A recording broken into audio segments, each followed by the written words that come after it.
Bismillahirrahmanirrahim. Assalamualaikum warahmatullahi ta'ala wabarakatuh. Alhamdulillahirabbil alamin wassalatu wassalamu ala asyrafil anbiya'i wal mursalin wa ala alihi wa sahbihi ajma'in. Qala rabbi shrah li sadri wa yassir li amri wahlul 'uqdatam min lisani yafqahu qawli. Subhanaka la ilma lana illa ma 'allamtana innaka antas samiul alim wa la haula wa la quwwata illa billahil aliyyil azim. Alhamdulillah, syukur kita kepada Allah Subhanahu Wa Taala kerana masih lagi kita diberi ruang dan peluang untuk kita sama-sama teruskan perbincangan kita dalam subjek Usuluddin, yang mana pada kali ini kita nak berbincang berkaitan dengan pelajaran yang kelima dalam bab hadis, iaitu bagi subjek Usuluddin tingkatan 2. Okey, yang mana tajuknya adalah Fadlu Salatil Jamaah. Fadlu Salatil Jamaah, iaitu kelebihan solat secara berjemaah. Kelebihan solat berjemaah. Yang mana solat berjemaah ni adalah solat yang kita lakukan lebih daripada seorang diri. Lawan bagi solat berjemaah ni adalah solat secara bersendirian, seorang diri. Maka kalau kita lebih ada imam, ada makmumnya, maka itu dipanggil solat berjemaah. Dan biasanya solat berjemaah ni dilakukan di surau-surau, kan? Dan boleh juga dilakukan di rumah masing-masing, bersama dengan ahli keluarga kita sendiri. Dan ianya diambil daripada satu hadis Nabi SAW yang berbunyi an Ibnu Umar radhiyallahu anhuma anna Rasulullah sallallahu alaihi wasallam qala. Hadis daripada Ibnu Umar radhiyallahu anhuma, bahawasanya Rasulullah sallallahu alaihi wasallam bersabda, salatul jamaah afdalu min salatil fardhi bi 27 darajah. Solat secara berjemaah itu lebih baik daripada solat bersendirian dengan 27 pahala, 27 darjat, 27 pahala lah. Okey. Seterusnya kita tengok daripada hadis tadi, kita boleh tengok berkenaan dengan ma'anil kalimat al-mukhtarah, perbendaharaan kata ataupun ma'anil kalimat lah. Okey, yang pertamanya tafaddalu. Okey. Yang pertamanya tafdulu, tamayyaza, iaitu lebih baik ataupun lebih elok ataupun cemerlang. Okey. Seterusnya yang kedua, al-fazzi al-munfarid, iaitu berseorangan ataupun bersendirian. Yang ketiga, darajatan rotabatun fi syarafi, iaitu darjat ataupun kelebihan ataupun pangkat kehormatan. Okey, seterusnya sababu wurudul hadis. Okey, sebab datangnya hadis ini. Sallan Nabi sallallahu alaihi wasallam ma'a ashabihi salatil fajri falamma sallama an-nabiy sallallahu alaihi wasallam wa yaqulu asyahidun fulanun hatta da'a salasatun lam yahduru dzalika min alamatin nifaq li'anna salatal fajri wal isya athqalus salati lil munafiqin. Okey, sebab datangnya hadis ni adalah apabila ketika Rasulullah sallallahu alaihi wasallam sedang bersembahyang bersama sahabat-sahabat baginda pada solat satu hari di solat subuh. Kemudian selepas baginda memberi salam, dan selepas memberi salam baginda pun Rasulullah sallallahu alaihi wasallam dia tengok keadaan jemaah dekat belakang dia. Kemudian Rasulullah mendapati bahawa ada 3 orang yang tak datang. Rasulullah sallallahu alaihi wasallam kemudiannya bersabda, zalika min alamatin nifaq. Rasulullah kata ini adalah salah satu daripada alamat munafik, tanda-tanda munafik. Kerana solat subuh dan solat isyak ni adalah solat yang paling berat bagi golongan-golongan yang munafik. Kemudian Rasulullah pun menyatakan hadis bahawa solat berjemaah secara berjemaah ni lebih baik ataupun lebih afdal dengan 27 kali ganda pahalanya. Okey. Kemudian syarahul hadis. Okay, syara Allahu li hadhihi al-ummatil ijtima'a fi awqatin ma'lumatin li ajli at-tawasuli wa huwa al-ihsan wal 'ataf war ri'ayah wa li ajli an-nadhafatil qulub wad da'wati ila Allah bil qaul wal amal. Iaitu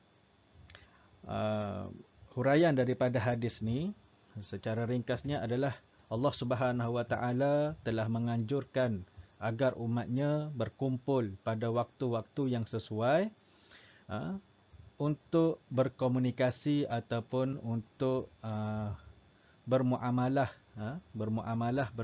di antara satu sama lain, iaitu bagi tujuan untuk kebajikan, sesuatu perkara kebaikan dan perhatian, dan untuk mewujudkan suasana hati yang bersih dan menyebarkan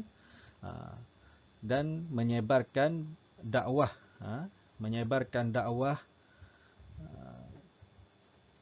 kepada Allah Subhanahu wa taala melalui perkataan ataupun perbuatan.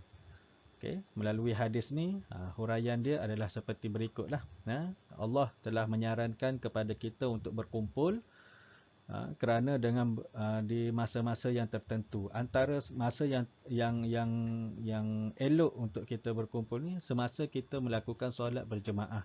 Banyaklah perkara-perkara yang baik apabila kita berkumpul, contohnya semua pakat pergi ke surau ataupun masjid untuk solat. Untuk solat tu maka ada banyak kelebihan-kelebihannya. Di antaranya boleh berkenalan antara satu sama lain, kita dapat kawan baru, dan boleh banyak masalah yang boleh diselesaikan, boleh kita minta pendapat dalam kalangan jemaah kita tu. Okey, seterusnya hukmu salatil jamaah. Hukum solat secara berjemaah ni fardu kifayah. Okey, fardu kifayah, yang mana kita tahu bahawasanya sesuatu perkara yang dihukumkan dengan fardu kifayah ni, kalau katalah sebuah taman tu, okey, tak ada langsung dilakukan solat secara berjemaah, maka seluruh taman tu akan berdosa.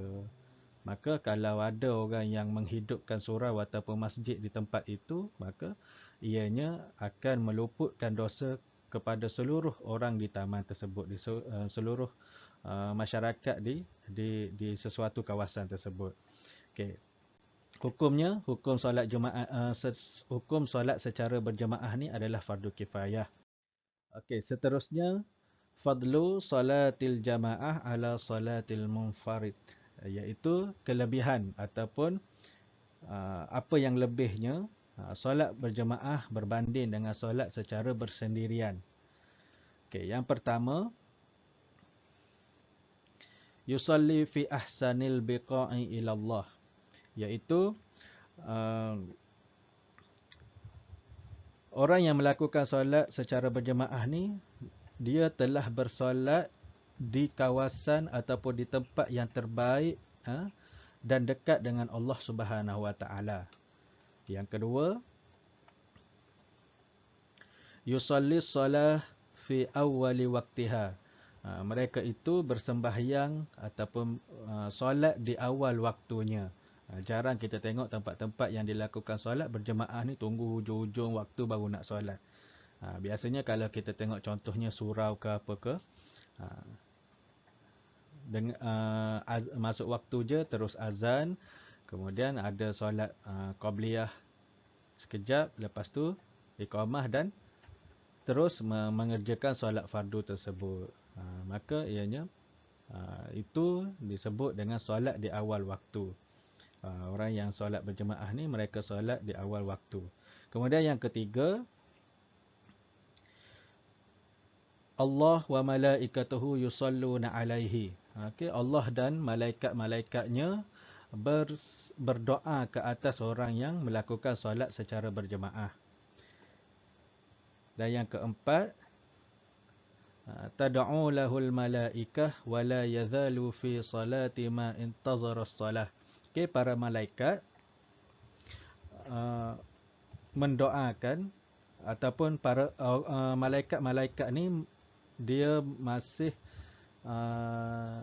malaikat ni dia mencatatkan pahala kepada orang yang pergi untuk solat berjemaah selagi mana dia menunggu waktu solat. Maksudnya dalam masa kita nak pergi kita solat berjemaah tu, niat kita daripada rumah pergi ke masjid tu dah dapat pahala. Kita nak tunaikan solat berjemaah, kita tunggu waktu tu pun dapat pahala, sehinggalah kita selesai melakukan solat tersebut. Okey,